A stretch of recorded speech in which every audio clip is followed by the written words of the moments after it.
les gens qui sont un peu plus loin, on peut faire la lecture de ce qui est indiqué ici. Donc, Jacques Parizeau, 1930-2015.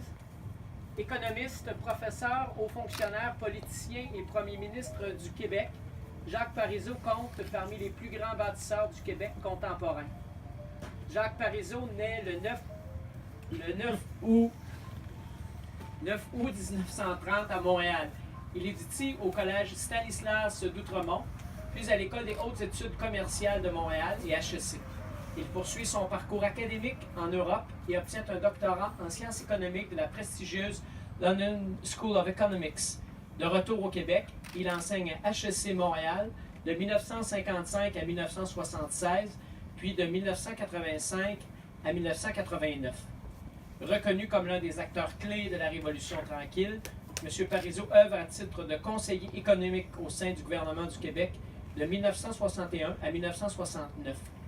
L'économiste participe à la mise sur pied d'instruments économiques essentiels à la modernisation de l'État, comme la nationalisation de l'électricité, la Société générale de financement, le régime des rentes et la Caisse de dépôt et de placement du Québec. Par ailleurs, le 2 juin 2016, l'édifice abritant le siège de la Caisse de dépôt et de placement à Montréal est nommé édifice Jacques Parizeau. D'abord, en faveur du fédéralisme canadien, Jacques Parizeau devient souverainiste en 1967 et rallie les rangs du Parti québécois en 1969. Candidat défait en 1970 et en 1973, il est élu député du comté de l'Assomption le 15 novembre 1976. Incarnant la crédibilité économique du Parti québécois, il assume les fonctions de ministre des Finances de 1976 à 1984. Grand réformateur, il est l'un des architectes du régime d'épargne-action et du Fonds de solidarité FTQ. En désaccord avec la mise en veilleuse de la souveraineté, il démissionne le 22 novembre 1984.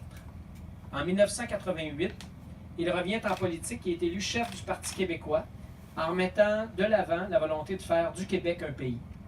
À l'élection de novembre 1989, il devint chef de l'opposition officielle. Le 12 septembre 1994, Jacques Parizeau devient premier ministre du Québec avec l'engagement de tenir un référendum sur la souveraineté du Québec.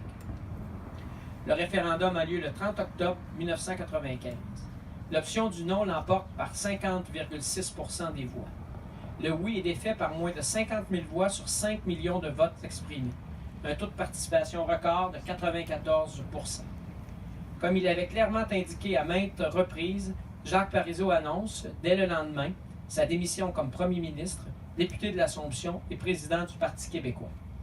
Jusqu'à la fin de sa vie, il continue à promouvoir l'indépendance du Québec, puis agit à titre de conférencier et commente l'actualité politique dans les médias. Son exceptionnelle carrière politique lui vaut de nombreux prix et hommages. L'Université de Montréal lui décerne notamment un doctorat honoris causa en 2014 pour l'ensemble de son œuvre. Jacques Parizeau s'éteint le 1er juin 2015 à l'âge de 84 ans. Figure emblématique, celui que l'on surnomme Monsieur, et sans contredit l'un des hommes politiques les plus marquants de l'histoire du Québec moderne. Sur son monument, érigé au cimetière de Laval, on peut lire son ultime message « N'ayez pas peur ». Alors Drummondville se rappellera à tout jamais de Jacques Parizeau.